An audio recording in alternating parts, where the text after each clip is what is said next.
बिस्मिल्लाहिर्रहमानिर्रहीम। अस्सलाम वालेकुम डियर स्टूडेंट्स। आज हम अपने सल्फोनामाइड्स की टॉपिक को आगे प्रोसीड करेंगे और उसकी सिंथेसिस पे फोकस करेंगे कि how sulfonamides can be synthesized. तो सल्फोनामाइड्स को हम सल्फानीलामाइड्स का नाम भी दे सकते हैं और आपके सामने स्क्रीन पर इसका जनरल स्ट्रक्चर आ रहा है कि 6 मेंबर्ड बेंजीन का रिंग है और उसकी पोजीशन नंबर 1 पे SO2 NH2 यानी कि सल्फोनामाइड ग्रुप अटैच है, और जबकि पोजीशन नंबर 4 पे NH2 अटैच है। तो पोजीशन नंबर 1 का जो NH2 है इसे हम N1 का नाम दे देते हैं, और जो पोजीशन नंबर 4 पे NH2 है इसे हम पोजीशन N4 का नाम दे देते हैं, just for the sake of distinguish. कि हम इसको डिस्टिंग्विश करना चाहते हैं कि हम कौन से N की बात कर रहे हैं, नाइट्रोजन, कौन से नाइट्रोजन को डिस्कस कर रहे हैं। तो सबसे पहले आज हम सल्फानीलामाइड की डिस्कशन करते हैं, सल्फानीलामाइड की सिंथेसिस देखते हैं। जैसा कि आपके स्क्रीन पे नजर आ रहा है कि जब भी हमने सल्फानीलामाइड की सिंथेसिस करनी है तो हमारे सामने 7 स्ट्रक्चर्स प्रोड्यूस होंगे। ठीक है, आप भी पहले 7 स्ट्रक्चर्स बेंजीन के ड्रॉ कर लें, और देन आप सबसे पहले बेंजीन को लेकर जाएं नाइट्रेशन के प्रोसेस के अंडर, और नाइट्रो बेंजीन प्रोड्यूस करवाते हैं। इस केस में नाइट्रिक एसिड हमारा जो है वो रिएक्टेंट के तौर पे यूज होता है ताकि नाइट्रो ग्रुप अटैच हो सके उसकी तरफ से, और sulfuric acid is acting as catalyst. Nitrobenzene बनने के बाद रिडक्शन का प्रोसेस स्टार्ट होता है, क्योंकि कभी भी जब भी रिडक्शन हम प्रोसेस करवाते हैं तो रिडक्शन के लिए हमारे पास बेस्ट सूटेबल जो कंपाउंड है that is the lithium aluminium hydride. तो ये आपके सामने dear viewers amino benzene produce हो रहा है। ठीक है, लिथियम एल्यूमिनियम हाइड्राइड के अलावा सोडियम बोरोहाइड्राइड भी हमारे पास एक रिडक्शन के लिए एक अच्छा कंपाउंड है। तो यहाँ पे हमने सबसे पहले नाइट्रेशन करवाई, नाइट्रेशन के बाद रिडक्शन करवाई, अमाइनो बेंजीन प्रोड्यूस हुआ। अमाइनो बेंजीन की एसिटाइलेशन करवाई है एसिटिक एनहाइड्राइड की प्रेजेंस में, और हमारे पास एसिटेनेलाइट का स्ट्रक्चर आ गया। अब वो कैसे आया है आप ये देखें कि ये जो हमारे पास कंपाउंड है उसका ये वाला पार्ट जिसको मैं कर्सर के जरिए इंसर्कल कर रही हूँ, ये हमारे पार्ट में से हाइड्रोजन के साथ मिलकर एसिटिक एसिड बनाकर रिलीज आउट हो जाएगा, जबकि C double bond O CH3 ये यहाँ पर आकर अटैच हो जाएगा। तो स्टूडेंट्स, आपने कंपाउंड्स को बनने के दौरान ये भी देखना है कि क्या चीज अटैच हो रही है, क्या डिलीट हो रही है। अब जैसे कि बेंजीन है, नाइट्रिक एसिड के साथ रिएक्ट किया तो NO2 अटैच हो गया, जबकि एक हाइड्रोजन यहाँ से निकल गया और एक हाइड्रोजन ये और ऑक्सीजन यहाँ से निकल गया तो वाटर बन गया। इसी तरह से यहाँ पे जो है वो हमारे पास अमाइनो बेंजीन में से एसिटाइलेशन करवाकर एसिटिक एसिड बाहर निकल गया और हमारे पास एसिटेनेलाइट का कंपाउंड बन गया।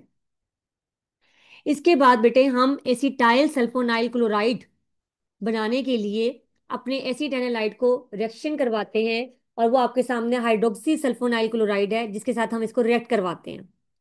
तो हाइड्रोक्सी सल्फोनाइल क्लोराइड के साथ ये रिएक्ट करता है और हमारे पास एसिटाइल सल्फोनाइल क्लोराइड प्रोड्यूस होता है। इसको हम ASC का नाम भी देते हैं। इस स्ट्रक्चर को अच्छी तरह से माइंड में रखना है क्योंकि आगे की जितनी भी सिंथेसिस हैं उसके अंदर ये अपना रोल प्ले करेगा।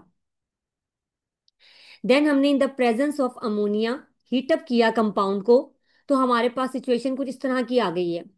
क्यों? क्योंकि हमें यहाँ से सल्फोनामाइड के ग्रुप को प्रोड्यूस करवाना था। तो स्टूडेंट्स, यहाँ से क्लोराइड इस H के साथ मिलकर HCl बना जाएगा, और ये जो रिमेनिंग NH2 होगा ये यहाँ पे अटैच हो जाएगा। अब आपने इस प्रोसेस को कंप्लीट करने के लिए, यानी कि सल्फानीलामाइड बनाने के लिए, या यूं कह लें कि एसिटाइल ग्रुप को रिमूव करने के लिए एक ही काम करवाना है, और वो है जी hydrolysis in the presence of sodium hydroxide. तो जैसे ही आप इस कंपाउंड की हाइड्रोलिसिस करवाते हैं इन the presence of sodium hydroxide, तो हमारे पास जो कंपाउंड बनता है, जो कंपाउंड बच जाता है पीछे, वो जनाब हमारे पास सल्फानीलामाइड है। ठीक है स्टूडेंट्स, तो ये आपके सामने 7 स्ट्रक्चर आ गए, यानी कि 6 प्रोसेस इन्वॉल्व हैं। आपने इसी तरह से इनके जो है वो स्टेप्स याद रखने हैं। इनका ये याद रखना है कि किसकी प्रेजेंस में हमारा प्रोडक्ट प्रोड्यूस हो रहा है।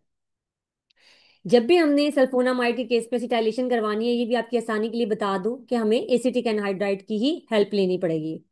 तो यहाँ तक जो हमारा है वो सल्फानिलामाइड की स्ट्रक्चर बन चुका है, यानी कि सल्फानिलामाइड की सिंथेसिस हो चुकी है।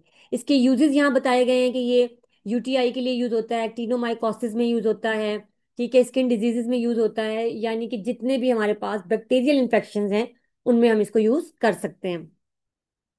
इसके अलावा नोजिया, स्किन रैशेज, वॉमिटिंग या हीमोलिटिक एनीमिया इसके साइड इफेक्ट्स हैं। अब हम सिंथेसिस की बात करते हुए जब आगे बढ़ते हैं, तो आप ये देखें कि हमने यहाँ पर पहले ही इस बात को डिस्कस कर लिया था कि sulphanilamide can be divided into two parts. Number one is the N1 substituted and number two is the N4 substituted. तो जब हम बात कर रहे हैं N1 की, तो अब हम सबसे पहले अपने इस कंपाउंड को डिस्कस करेंगे जिसका नाम है सल्फापिरिडीन या सल्फापाइरिडीन। आप ये देखें कि N4 की तरफ कोई अटैचमेंट नहीं होगी, लेकिन N1 के जो हमारा एक हाइड्रोजन है उसको आपने रिमूव करना है और पिरिडीन के रिंग को उसके साथ अटैच करना है। पिरिडीन का रिंग क्या होता है कि बेंजीन रिंग है और उसके अंदर एक हेट्रो एटम है जिसको हम नाम देते हैं नाइट्रोजन का, कि नाइट्रोजन उसमें हेट्रो एटम के तौर पे है। तो ये जो पिरिडीन का रिंग है ये इस NH के साथ अटैच हो जाता है और हमारे पास सल्फा पिरिडीन का स्ट्रक्चर बन जाता है। अब आप देखें कि इसकी सिंथेसिस में हमारे पास स्टेप्स हैं। तो स्टेप नंबर 1 क्या है? Preparation of ASC। तो डियर स्टूडेंट्स, अभी हम पीछे सल्फानिलामाइड के अंदर, मैं फिर आपको स्क्रीन में दिखा देती हूँ कि पढ़कर आए हैं, डिस्कस करके आए हैं कि सल्फानिलामाइड से पहले भी एक कंपाउंड बनेगा which is very important word, which is very important one, और वो क्या है? वो है जी ASC, यानी कि एसिटाइल सल्फोनाइल क्लोराइड। तो आपने इस ASC को अच्छी तरह से माइंड में रखना है, इसकी सिंथेसिस हमें बार बार हेल्प करेगी और सल्फोनामाइड्स की सिंथेसिस करने में। अब ये देखें कि यहाँ पे सबसे पहला स्टेप हो गया preparation of ASC, same as previous, यानी कि जैसे आपको पहले बताया सेम टू सेम आपने वो स्ट्रक्चर्स यहाँ पे ड्रॉ कर देने। लेकिन इस बात को माइंड में रखना है कि अब आपने 7 स्ट्रक्चर्स ड्रॉ नहीं करने, 5 स्ट्रक्चर्स ड्रॉ करने, क्योंकि हमने एसिटाइल सल्फोनाइल क्लोराइड बनाकर स्टॉप कर जाना है। Now come to the step number 2, which is the preparation of 2-aminopyridine। तो स्टूडेंट्स, ये सेकंड स्टेप की हेडिंग याद करना इतना प्रॉब्लमेटिक नहीं है। क्यों? क्योंकि आप देखिए, अभी जब हम स्ट्रक्चर की बात कर रहे हैं कि हमने सल्फापिरिडीन बनाना है, तो आप अपने माइंड में उसके स्ट्रक्चर को बार बार लेकर आएंगे कि अगर ये बनाना है तो हमें इसके लिए क्या क्या चीजें जो है वो डिस्कस करनी पड़ेंगी। मतलब ये देखिएगा कि ये आपके सामने सल्फापिरिडीन आ रहा है, इसका मतलब ये है कि आपको ये चीज अटैच करवानी है एसिटाइल सल्फोनाइल क्लोराइड के साथ। और ये चीज जब भी एग्जिस्ट करेगी ना, जहाँ जब यहाँ पर एक और हाइड्रोजन होगा, तो हमने इसको नाम दे दिया कि ये 2-अमाइनोपिरिडीन है। ठीक है? तो आप देख सकते हैं कि स्टेप नंबर 2 भी हमारा यही बात बताता है कि प्रिपरेशन ऑफ 2-अमाइनोपिरिडीन। अब जब 2-अमाइनोपिरिडीन को प्रिपेयर करना है तो पिरिडीन का रिएक्शन करवाना है NaNH2 के साथ इन the presence of 120 degree centigrade. Sodium amide की प्रेजेंस में 120 डिग्री सेंटीग्रेड का इस टेम्परेचर देना है और पिरिडीन का उसके साथ रिएक्शन करवा देना है। तो आपके सामने 2-अमाइनोपिरिडीन प्रोड्यूस होता है। अब स्टेप 3 हमें क्या कहता है कि कंडेंसेशन कर दें आप स्टेप 1 और स्टेप 2 के प्रोडक्ट्स की। तो स्टेप 1 का प्रोडक्ट है हमारा ASC और स्टेप 2 का प्रोडक्ट है हमारा 2-अमाइनोपिरिडीन। तो ये देखिए, ASC का स्ट्रक्चर भी आपके सामने है और 2-अमाइनोपिरिडीन का स्ट्रक्चर भी आपके सामने है। अब करना क्या है स्टूडेंट्स कि यहाँ से हाइड्रोजन और यहाँ से Cl को रिमूव करके HCl हमने रिमूव करवा दिया और ये हमारा इंटरमीडिएट प्रोडक्ट बन गया। ठीक है? अगर आप थोड़ा टेक्निकली इसको हैंडल करें टॉपिक को, तो इसकी सिंथेसिस तमाम सल्फोनामाइड्स की ऑलमोस्ट सिमिलर है विद माइनर चेंजेस। अब यहां से जब HCl रिमूव करवा दिया तो इन दोनों के दरमियान में बॉन्डिंग हो गई। अब आपने इस एसिटाइल ग्रुप को रिमूव करवाना है, इसको भी हम पीछे डिस्कस करके आए हैं कि सल्फोनामाइड्स में जब भी एसिटाइल ग्रुप को रिमूव करवाना है, हाइड्रोलिसिस करवानी है इन the presence of sodium hydroxide. So you can see that कि हमारे पास बड़े आराम से एसिटाइल ग्रुप रिमूव हो गया है और हमारे पास NH2 की प्रोडक्शन हो गई है। तो ये हमारे पास सल्फापिरिडीन का स्ट्रक्चर बन गया। यहाँ स्टूडेंट्स हमने 3 स्टेप्स किए फॉर द सिंथेसिस। सबसे पहले हमने डिस्कस किया कि ASC कैसे बनता है, फिर हमने डिस्कस किया कि 2-अमाइनोपिरिडीन कैसे बनता है, और स्टेप 3 में हमने इन दोनों चीजों को कंडेंस कर दिया। क्लियर? अब सल्फापिरिडीन के यूजेस भी आप देख लो कि ये हाईली एक्टिव है against pneumonia caused by cocci. ठीक है? और इसके अलावा ये है कि ड्रग जो है वो हाई टॉक्सिसिटी अगर हो जाए तो उसकी वजह से भी इसको डिसकंटिन्यू कर दिया जाता है। ठीक है? और ज्यादातर इसके रिजल्ट इस तरह के आते हैं तो फिर ये आहिस्ता आहिस्ता जो है वो ड्रग खत्म ही कर दी जा रही है, क्योंकि इसकी जो रिजल्ट्स हैं वो ज्यादातर टॉक्सिक हैं। तो कहता है कि it was found to be highly active against pneumonia caused by cocci, but the drug is discontinued due to high toxicity. Cocci भी स्टूडेंट्स आपको पता है कि बैक्टीरिया की एक टाइप है। ठीक है? अब हम अपने सेकंड सल्फोनामाइड की तरफ आ रहे हैं, जिसका नाम है sulpha diazine. As the name indicate, dia, dia का मतलब है, मैंने जब आपको क्लासिफिकेशन करवाई थी अपने प्रीवियस लेक्चर में, तब मैंने आपको बताया था डाई का मतलब है दो और एजीन का मतलब है नाइट्रोजन। मतलब आपने दो नाइट्रोजन वाला कंपाउंड लेना है। इसको हम पायरीमिडीन का नाम भी देते हैं। सो ये हमारा सल्फा डायाजीन का स्ट्रक्चर भी कहलाता है, और यही हमारा सल्फा पायरीमिडीन का स्ट्रक्चर भी कहलाता है। ये जो हमारा रिंग है जिसको मैं इंसर्कल कर रही हूँ, ये पायरीमिडीन का रिंग है। मतलब एक बेंजीन रिंग, यानी कि 6 मेंबर्ड रिंग, जिसके अंदर दो हेट्रो एटम है, यानी कि दो नाइट्रोजन एटम मौजूद हैं। तो स्टूडेंट्स, जब आपने पिरीडीन के साथ अमाइनो ग्रुप अटैच किया था, तो आपने नोट किया होगा कि नाइट्रोजन की बिल्कुल साथ वाली पोजीशन पे ही हमें इसको अटैच करना होता है। Same is the case is here, कि आपने यहाँ पे ये जो ग्रुप है इसको दोनों नाइट्रोजन की दरमियान वाली पोजीशन में अटैच करना है। इसके अलावा आप कहीं और करेंगे तो that structure will be considered as wrong. अब हमारी इसकी सिंथेसिस स्टार्ट होती है। सल्फा पिरीडीन के बाद सल्फा डायाजीन की सिंथेसिस मैं आपको करवा रही हूँ।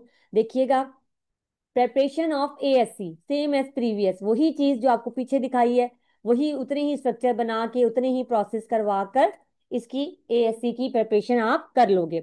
उसके बाद मैंने आपको बताया है कि अब यहाँ पे हमारे पास एक स्टेप कम है, मतलब हम 2 अमाइनो पायरीमिडीन को सिंथेसाइज नहीं कर रहे हैं।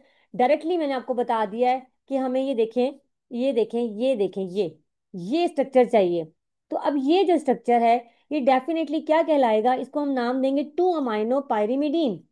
तो 2 अमाइनो पायरीमिडीन और एएससी की कंडेंसेशन से हमारी ड्रग तैयार हो जाएगी। अब आप देखें कि जब इन दोनों चीजों की कंडेंसेशन करवाई गई, बिल्कुल उसी तरह से यहाँ से हाइड्रोजन रिमूव हो गया, यहाँ से क्लोराइड रिमूव हो गया। तो HCl will be removed after condensation, and here is the bond production. ये देखें, ठीक है, इनके दरमियान में बॉन्डिंग होगी। अब मुझे यहाँ से एसिटाइल ग्रुप को रिमूव करवाना है। तो रिकॉल करें कि सल्फोनामाइड्स में हम हाइड्रोलिसिस करवाते हैं इन the presence of sodium hydroxide. और जब हम हाइड्रोलिसिस करवाते हैं इन the presence of sodium hydroxide, तो हमारे पास जो है वो सल्फा डायाजीन आ जाएगा। हाइड्रोलिसिस का मतलब क्या है स्टूडेंट्स, कि आपने वाटर की ब्रेक डाउन करनी है। मैं बार बार ये वर्ड बोल रही हूँ ना, कि जब आपने सल्फोनामाइड्स में से एसिटाइल ग्रुप रिमूव करवाना है तो हाइड्रोलिसिस करवानी है इन the presence of sodium hydroxide. तो वो क्या वर्ड है बेटे, वो ये चीज है कि आपने यहाँ पे देखें, वाटर है HOH, HOH। तो वाटर का जो H है वो यहाँ पे अटैच करवा देना है। वाटर का H यहाँ पे अटैच हो जाएगा, और जो उसका OH है वो इसके साथ अटैच होके इसको एसिटिक एसिड की शक्ल में रिमूव कर देगा। दोबारा बता देती हूँ, हाइड्रोलिसिस में H और OH बॉन्ड की ब्रेकेज होती है। उसका H यहाँ पे आके NH2 बना जाता है, और OH जो है वो यहाँ पे एसिटिक एसिड प्रोड्यूस करवा देता है। तो हमारे पास यहाँ पे जो कंपाउंड प्रोड्यूस हुआ है उसका नाम है सल्फा डायाजीन। ठीक है, इसके यूजेस आप देख लें, सिस्टेमिक इन्फेक्शंस के लिए यूज हो सकता है, CSF को क्रॉस भी कर सकता है, ठीक है, मेनिंजोकोकल इन्फेक्शन, या टॉपिकली भी यूज हो सकता है। अब हमारे पास जो नेक्स्ट ड्रग आ रही है, दैट इज द सल्फामीराजीन। तो स्टूडेंट्स, आप इस लेक्चर को देखने से पहले इसकी क्लासिफिकेशन वाला जो प्रीवियस लेक्चर है वो भी जरूर देख कर आए होंगे, कि हमने उसमें 1 बाय 1 ग्रुप ऐड किया और हमारी नई से नई ड्रग प्रोड्यूस होती रही। सल्फामीराजीन क्या है? सल्फामीराजीन मिथाइल सल्फा डायाजीन है। क्या मतलब? मतलब सल्फा डायाजीन का ही स्ट्रक्चर आप प्रोड्यूस करें और उसके साथ मिथाइल की एडिशन कर दें, तो ये हमारे पास मिथाइल सल्फा डायाजीन बन जाएगा। ठीक है, सल्फा डायाजीन का दूसरा नाम था सल्फा पायरीमिडीन, तो आप इसको मिथाइल पायरीमिड सल्फा पायरीमिडीन का नाम भी दे सकते हैं। अब याद रहे कि जो मिथाइल ग्रुप है ये नाइट्रोजन के साथ वाले पोजीशन पर अटैच होना चाहिए, चाहे यहाँ अटैच कर दें चाहे यहाँ अटैच कर दें, बोथ आर करेक्ट। अब हम इसकी सिंथेसिस को पढ़ते हैं। तो इसकी सिंथेसिस में अगर आप देखें तो हमारे पास अगेन सिंथेसिस के 3 स्टेप्स आ रहे हैं, और वो तीनों स्टेप्स क्या हैं? नंबर 1, प्रिपरेशन ऑफ ASC, जैसे कि पीछे दिखाकर आपको आए हैं। Then preparation of 2 amino 4 methyl pyrimidine. मतलब मैंने यहाँ पर आपको जब स्ट्रक्चर दिखाया है, जरा इधर स्ट्रक्चर की तरफ गौर करते हैं, तो हमें ये कंपाउंड चाहिए, ये कंपाउंड। ठीक है, तो इसके नेम को हम जस्टिफाई करते हैं। अगर आप नेम देख लेंगे तो आपको स्टेप नंबर 2 की हेडिंग भी बहुत आसानी से याद हो जाएगी। ये देखिएगा, this is the position number 1, this is the position number 2, this is the position number 3 and this one is the 4। तो ये 2 अमाइनो 4 मिथाइल पायरिमिडीन है। ठीक है। वो कहता है आपने इसको प्रोड्यूस करवाना है। अब इसको कैसे प्रोड्यूस करवाना है? इसको प्रोड्यूस करवाने के लिए सबसे पहले आप पायरिमिडीन लोगे, उसकी मिथाइलेशन करवाओगे, बिल्कुल नाइट्रोजन, इस नाइट्रोजन के पास करवा दो या इस नाइट्रोजन के पास करवा दो। उसके बाद नाइट्रेशन करवाओगे, नाइट्रेशन दोनों नाइट्रोजन्स के दरमियान वाली पोजीशन पे होगी, और उसके बाद उसकी रिडक्शन करवाओगे। आप गौर करो कि जहां जहां हमें रिडक्शन के प्रोसेस की जरूरत होती है, वहां वहां हमें रिडक्शन से पहले नाइट्रेशन करवानी पड़ जाती है। ठीक है। तो यहाँ पे मिथाइलेशन, देन नाइट्रेशन और देन रिडक्शन का प्रोसेस होगा, और 2 अमाइनो 4 मिथाइल पायरिमिडीन हमारे पास प्रोड्यूस हो जाएगा। इसके बाद हम अपने स्टेप नंबर 3 में इन दोनों प्रोडक्ट्स को कंडेंस करेंगे। तो स्टूडेंट्स, आपको तो याद होगा कि हमने कंडेंसेशन के लिए क्या बात की थी, कि ये देखें, ये ASC की का स्ट्रक्चर और ये 2 अमाइनो 4 मिथाइल पायरिमिडीन का स्ट्रक्चर। तो स्टूडेंट्स, वैसे ही कंडेंसेशन करवाएं, बिल्कुल उसी तरह से HCl को रिमूव करवाएंगे। अब जिन स्टूडेंट्स ने शुरू से लेक्चर को जरा गौर से सुना होगा, तो वो खुद से आंसर दे रहे होंगे कि बिल्कुल वैसे ही यहाँ पे कंडेंसेशन का प्रोसेस होगा।